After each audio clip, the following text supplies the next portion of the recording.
Hello hi guys, അപ്പോൾ നമ്മുടെ ഏറ്റവും പുതിയൊരു വീഡിയോയിലേക്ക് ഏവർക്കും സ്വാഗതം. നമ്മള് ഇങ്ങനെ വലത്തോട്ട് കഴിഞ്ഞ് കോവളം പോകുന്ന വഴിക്ക് ഇട സൈഡിൽ ഫസ്റ്റ് കാണുന്ന ഒരു വ്യൂ പോയിന്റ് ആണ്. ഇവിടെ ഒരു പാറ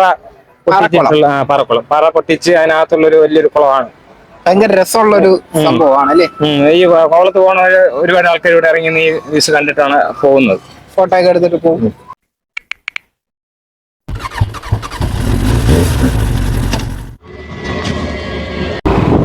അങ്ങനെ കോവളം ബീച്ചിലേക്കുള്ള ഇതുവഴിക്കാണ് നമ്മൾ ബീച്ചിലേക്കുള്ള എൻട്രി. ഈ റോഡ് വൺ വേ ആണ്. താഴേക്കാണ് പോകേണ്ടത്. ഇറക്കമാണ്. നമ്മൾ ഓൾമോസ്റ്റ് കോവളത്തെത്തി കഴിഞ്ഞിരിക്കുന്നു. പാർക്കിങ്ങിലേക്ക് പോകാം. ഹലോ ഗൈസ്, അപ്പോൾ നമ്മുടെ ഇന്നത്തെ വീഡിയോ എന്ന് പറയുന്നത് തിരുവനന്തപുരം കോവളം ബീച്ചിലെ കാഴ്ചകളും വിശേഷങ്ങളുമാണ്. അതൊരു ഒന്നൊന്നര അഡാറ് ബീച്ച് തന്നെയാണ്. ഒരുപാട് ആൾക്കാർ വരുന്നൊരു തിരുവനന്തപുരത്തെ ഏറ്റവും ഫേമസ് ആയിട്ടുള്ള ഒരു ബീച്ചാണ്. മനോഹരമായിട്ടുള്ള നമ്മള് പാർക്കിങ്ങിന്റെ അവിടെ നിന്ന് നോക്കുമ്പോൾ ഉള്ള ഒരു വ്യൂ ആണ് നമ്മളിപ്പോ കാണുന്നത്. നമുക്ക് ഇനി ഏതെങ്കിലും വഴി ഈ ബീച്ചിന്റെ ഭാഗത്ത് ഇറങ്ങിയിട്ട് നമ്മൾ കടലോരം നടന്ന് ഇങ്ങനെ പോകും. നല്ല വെയിലാണ്, പക്ഷെ നല്ല കാറ്റുള്ളതുകൊണ്ട് ആ വെയിൽ അറിയത്തില്ല. അപ്പൊ നമ്മളിതാ വണ്ടി കൊണ്ട് പാർക്ക് ചെയ്തിട്ട് വരുന്നതിന്റെ അവിടെ ഒരു ചെറിയൊരു നമ്മളെ വോയിസ് ക്ലിയർ ആ കിട്ടുമെന്ന് അറിയില്ല. നല്ല കാറ്റുണ്ട്, എയർ പിടിക്കും ചിലപ്പം. നമ്മളിതാ ബീച്ചിലേക്ക് ഇറങ്ങിയിരിക്കുകയാണ്. ഇവിടെ നിറയെ കടകളുണ്ട്. പിന്നെ കുടയൊക്കെ വെച്ച് ചെറിയ കഫേരയും കിടക്കാനുള്ള ഇതൊക്കെ വെച്ച് ഒരുപാട് ആൾക്കാർ ഇരിക്കുന്നു. ഇത് വാടകയ്ക്ക് കൊടുക്കുന്നതാണ്, റെന്റിന്. അപ്പൊ ആൾക്കാർ അതിന് പൈസയൊക്കെ വാങ്ങും. നല്ല കരിമണലാണ് ഇവിടെ. സൂപ്പർ മണലാണ് ഇവിടുത്തെ. ഈ ബീച്ചിന്റെ ഈ തീരത്തിന്റെ ഒരു പ്രത്യേകത തന്നെ ഇതാണ്. ഇവിടെ വൈകുന്നേരങ്ങളിലൊക്കെ വന്ന് ലൈഫ് ഗാർഡുകളും ഒക്കെ ഉണ്ട്. ഈ ബീച്ചിൽ കുളിക്കാനായിട്ട് എല്ലാവർക്കും പറ്റും. ആർക്കും വേണോ ഇറങ്ങി കുളിക്കാം. പിന്നെ നിങ്ങളുടെ ലൈഫ് ഗാർഡ്സ് പറയുന്നത് ജസ്റ്റ് ഒന്ന് കേൾക്കുക, ഇല്ലെങ്കിൽ അപകടങ്ങൾ വരാതിരിക്കും.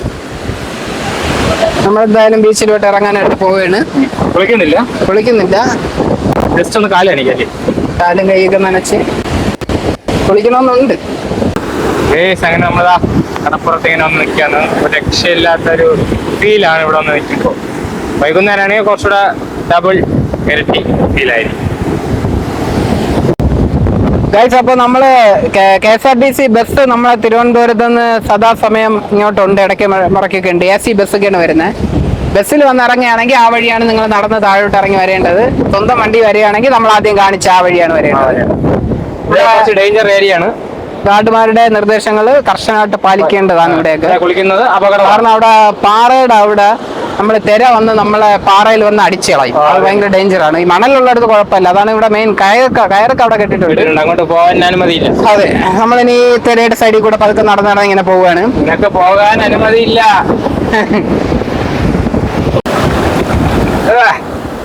നമ്മള് തിര വന്ന് അടിച്ചു. പണ്ടുണ്ടല്ല, പണ്ട് ഞാന് 9ാം ക്ലാസ്സിലൊക്കെ പഠിക്കുന്ന സമയത്ത് നമ്മള് സൈക്കിൾ ചവിട്ടി ഏകദേശം എത്ര കിലോമീറ്റർ വരും? 10-20 കിലോമീറ്റർ വരും. സൈക്കിൾ ചവിട്ടി നമ്മൾ അവിടെ നിന്ന് ഇവിടെ കോവളത്ത് വന്ന് ബീച്ച് വന്ന് ഇവിടെ ഒന്ന് കുളിക്കും. യൂണിഫോം ഇട്ടുണ്ടാന്ന് പറഞ്ഞ സ്കൂൾ കട്ടടിച്ച് പറഞ്ഞ ഇവിടെ ഒന്ന് കുളിച്ച് മറിഞ്ഞിട്ട് അതേപോലെ തിരിച്ചു. അതൊക്കെ ഒരു കാലം പണ്ട്. ഈ കോവളം കടൽ തീരവും ഇവിടത്തെ ഓരോ തിരക്കും നമ്മുടെ നൊസ്റ്റാൾജിയയുടെ പല പല പല കഥകൾ പറയാനുണ്ട് ഗൈസ്. അല്ല, ഭയങ്കര തിരയാണ് ഇവിടെ പറഞ്ഞത്. ചെറിയ തിരയൊന്നും അല്ല. അത്യാവശ്യം ഇത് ലൈഫ് ഗാർഡുകാരുടെ ആ ഒരു ഇത് കറക്റ്റായിട്ട് പാലിക്കുക, ശ്രദ്ധിക്കുക, കേൾക്കുക. കുഞ്ഞു പിള്ളേരെ കൊണ്ടുവരുന്നവര് അത്യാവശ്യം സൂക്ഷിക്കുക. കാരണം ചെറിയ തിരയൊന്നും അല്ല, അത്യാവശ്യം നല്ല വലിയ തിരയാണ് ഇവിടെ അടിക്കുന്നത്.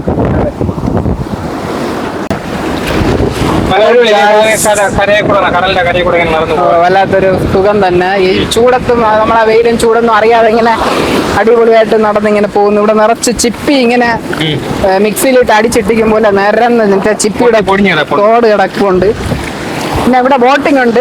എത്ര രൂപയാണെന്ന് അറിയില്ല ഒരാൾക്ക്.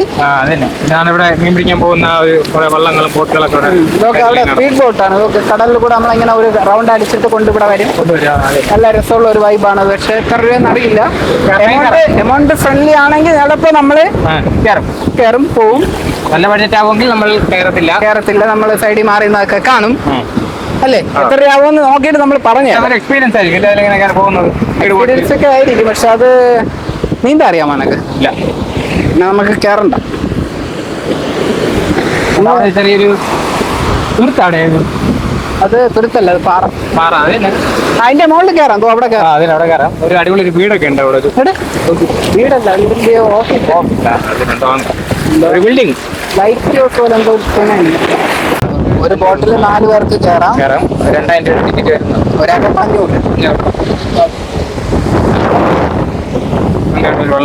ഓഫ് സീസൺ ആണെങ്കിൽ അവർ ചിലപ്പോൾ ഡിസ്കൗണ്ട് ഒക്കെ തരും. അവിടെ ഒരു ലൈറ്റ് ഹൗസ് ഉണ്ട്, കോവളം ലൈറ്റ് ഹൗസ്. ഇതാണ് ഫേമസ് ആയിട്ടുള്ള കോവളത്തെ നമ്മുടെ ലൈറ്റ് ഹൗസ്. നമുക്ക് ഇവിടെ എല്ലാം കണ്ടിട്ട് അങ്ങോട്ട് പോലെ. ഇവിടെ ആദ്യം നോക്കാം. ഇവിടെ എന്തോ ഒരു നല്ലൊരു ഈ വെള്ളത്തിൽ ഇവിടെ കാലൊക്കെ ഇങ്ങനെ ചെരുപ്പിട്ടുകൊണ്ട് വരാനുള്ളതായിരുന്നു എന്ന് ഇപ്പൊ തോന്നുന്നു. കാരണം സ്റ്റെപ്പൊക്കെ കയറി വരുമ്പോഴത്തേക്കും കാണുന്ന ഒരു കടലിന്റെ തിരമാല അടിച്ച് ആ മണൽത്തരി കൂടെ നടക്കും പോലെയല്ല ഇവിടെ പാറയിൽ കാലൊക്കെ പൊള്ളുന്നുണ്ട്. നല്ല കൊള്ളാല്ലേ, ഇത് അടിപൊളിയാണല്ലേ. കള്ളിമുൾക്കാട് ഇതൊക്കെ ഇവിടെ ശരി തന്നെ.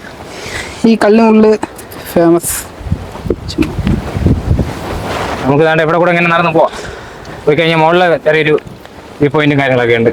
ഒരുപാട് പാറകൾക്കിടയിലൂടെ കുളിച്ചിട്ട് ഇവിടെ മാറാൻ വേറെ വസ്ത്രം കൊണ്ടുവന്നില്ലെങ്കിൽ ഇവിടെ കാറ്റത്ത് വീശി ഉണക്കാം. പാറ പുറത്തിട്ട് കഴിഞ്ഞാൽ അതിന്റെ ചൂടടിച്ച് ഉണങ്ങിക്കോളും. പയ്യന്മാരെ അവിടെ ഇട്ട് ഉണക്കണം. നോക്ക്, വാവ്. ഇവിടെ നമ്മൾ ഈ കാലില് പൊള്ളുന്നുണ്ടെങ്കിൽ പോലും അതിന്റെ ഒരു ഇതൊന്നും അറിയുന്നില്ല. അത്രയ്ക്ക് അസാധ്യ കാറ്റാണ്. അതൊക്കെ എനിക്ക് തോന്നുന്നുണ്ട് ചുറ്റും മൊത്തം കാണാം അല്ലേ. കടലും കരയും തെരയും തീരവും എല്ലാം കാണാം.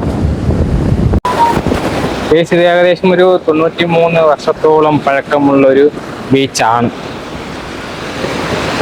ഏത് വർഷം പണി കഴിപ്പിച്ചത്? ഏത് വർഷം പണി കഴിപ്പിച്ചത്? 1930 30 മുതലാണ് ഈ ബീച്ച് ആക്റ്റീവ് ആയിട്ടുള്ളത്. ആ വർഷം മുതൽ ഇഷ്ടം പോലെ ഇന്റർനാഷണൽ തലത്തിൽ അറിയപ്പെടുന്ന ധാരാളം വിനോദസഞ്ചാരികൾ വരുന്ന ഒരു ബീച്ചാണ്.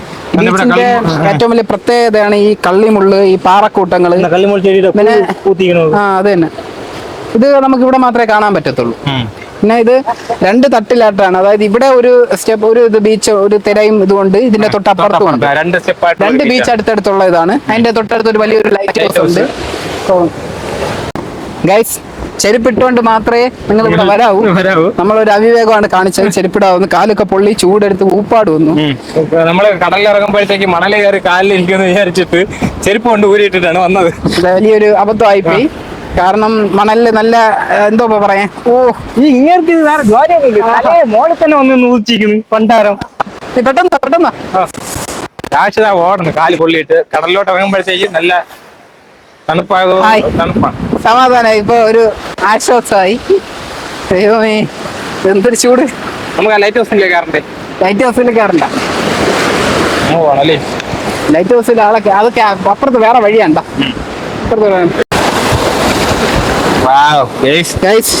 നമ്മൾ ആ വെയിലത്ത് ചൂടത്തുനിന്ന് നടന്നിവിടെ വന്നിട്ട് എന്ത് തണുപ്പ്. ആരായാലും ഇവിടെ നിന്ന് കുളിച്ച് പോവും. ഭയങ്കര തണുപ്പാട്ടെ.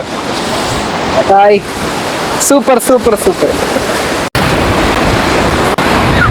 ഇവിടെയൊക്കെ ഒരുപാട് ആൾക്കാർ വന്ന് കിടക്കാനുള്ള മറ്റേ കുടയും ഇവിടെ നിറച്ച് റിസോർട്ടുകളുണ്ട്. നമ്മള് ഈ ശ്രീ നീലകണ്ഠ ഇവിടെയാണ് നമ്മള് ആഘോഷിക്കാൻ വന്നത്. 5 സ്റ്റാർ ഇതായിരുന്നു. DJ പാർട്ടിയൊക്കെ വേറെ ലെവൽ പരിപാടിയായിരുന്നു അല്ലേ. മറ്റേ വിദേശത്ത് നിന്നൊക്കെ ഒരുപാട് ആൾക്കാരൊക്കെ വന്ന് സായിപ്പ് മദാമ്മമാരൊക്കെ വരുന്നൊരു ബീച്ചാണ്. ഇന്റർനാഷണൽ ലെവലിൽ ഒരുപാട് ആൾക്കാർ ഇവിടെ എത്താറുണ്ട്. ഇത് ഈ കരിമണലുണ്ടല്ല, ഇതിൽ നിന്നാണ് സ്വർണം ഖനനം ചെയ്ത്, ഈ കരിമണൽ ഖനനം ചെയ്താണ് സ്വർണം. ഞാൻ ഇതിൽ നിന്ന് സ്വർണം എവിടെ ഇരിക്കണം നോക്കണം. അല്ല, ഇതിൽ തന്നെ പണ്ട് കരിമണലിൽ നിന്നല്ലേ. കണ്ടല്ലോ, ഇപ്പോഴും അവര് ചെയ്യും. പിന്നെ ആർക്കും സമയമില്ല. മറ്റേ വിദേശത്ത് നിന്നൊക്കെ കൊണ്ടുവരില്ലേ മറ്റേ. അതുകൊണ്ട് സമയമില്ല. ഇതിന്റെ കയ്യിൽ കണ്ട തിളക്കം കാണാം. നിറച്ച് പുള്ളി കുഞ്ഞ് തിളക്കം കണ്ട. ഇത് അടിച്ചെടുത്ത ഇത് ഗോൾഡാണ്. എന്റെ കയ്യിരിക്കുന്ന ഒരു 5000 രൂപ ഗോൾഡ് വരും. കരിമണൽ നമ്മള് ഈ കരിമണലിൽ നിന്ന് സ്വർണം ഉണ്ടാവണത് ഇതിൽ നിന്ന് ഇതെടുക്കുന്നത് നമ്മൾ വെറുതെ തമാശക്ക് പറയണല്ല. ഗൂഗിളിലൊക്കെ നോക്കിയാൽ നിങ്ങൾക്ക് അറിയാം. കറക്റ്റ് കരിമണലിൽ നിന്ന് സ്വർണം ഖനനം ചെയ്ത് എടുക്കാൻ പറ്റും. ഗൈസ് ഈ ഇടയ്ക്ക് നമ്മള് വാർത്തയിൽ കണ്ടിട്ടുണ്ടായിരുന്നു ഒരു ന്യൂസ്. അതായത് ചാലിയാറിന്റെ തീരത്തെങ്ങാണ്ടോ അവിടുത്തെ ആൾക്കാര് മണ്ണല് അടി തട്ടിന്ന് മണലെടുത്ത് ഖനനം ചെയ്ത് സ്വർണ്ണം അതിൽ നിന്ന് വേർതിരിച്ചെടുക്കുന്ന ഒരു ഇത് അവരായാലും അതേപോലെ ഈ നമ്മുടെ കോവളത്തെ തീരത്ത് കറുത്ത കരിമണലിൽ നിന്നും നമുക്ക് ഇതുപോലെ സ്വർണം അരിച്ചെടുക്കാൻ പറ്റും അല്ലേ? ഒരുപാട് ഫുള്ള് കരിമണലാണ് ഇവിടുത്തെ ഏറ്റവും വലിയ പ്രത്യേകത. നല്ലൊരു തിളക്കമൊക്കെ ഉണ്ട്. അപ്പൊ ഇതാണ് കോവളം ലൈറ്റ് ഹൗസ്.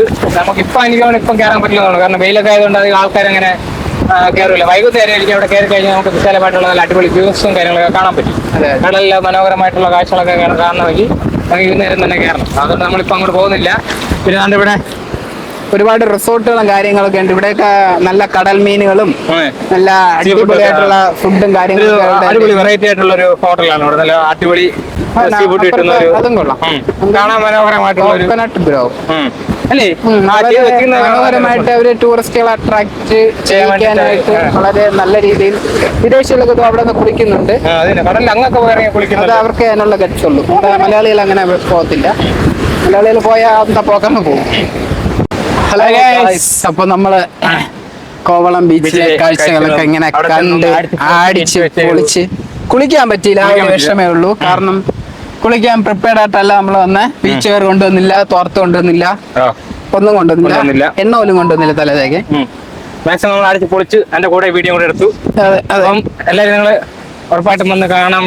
ചെരുപ്പിടാതെ വരില്ല, എന്റെ കാലൊക്കെ പൊള്ളി ഊപ്പാട് വരികയാണ്. ഉറപ്പായിട്ടും അപ്പോൾ നിങ്ങള് വൈകുന്നേരങ്ങൾ വന്നാൽ കുറച്ച് ബെറ്റർ ആയിരിക്കും. കുറച്ച് എൻജോയ് ചെയ്യാൻ പറ്റിയ അടിപൊളിയായിട്ടുള്ള ഒരു ഇതാണ്. അതെ. ഓക്കെ, ഇതൊക്കെയാണ് ഇവിടുത്തെ കാഴ്ചകളും വിശേഷങ്ങളും. വീഡിയോ ഇഷ്ടപ്പെട്ടാൽ ലൈക്ക്, ഷെയർ, കമന്റ്, സബ്സ്ക്രൈബ് എല്ലാം ചെയ്യുക. വീണ്ടും പുതിയൊരു വീഡിയോ ആയിട്ട് വീണ്ടും കാണാം.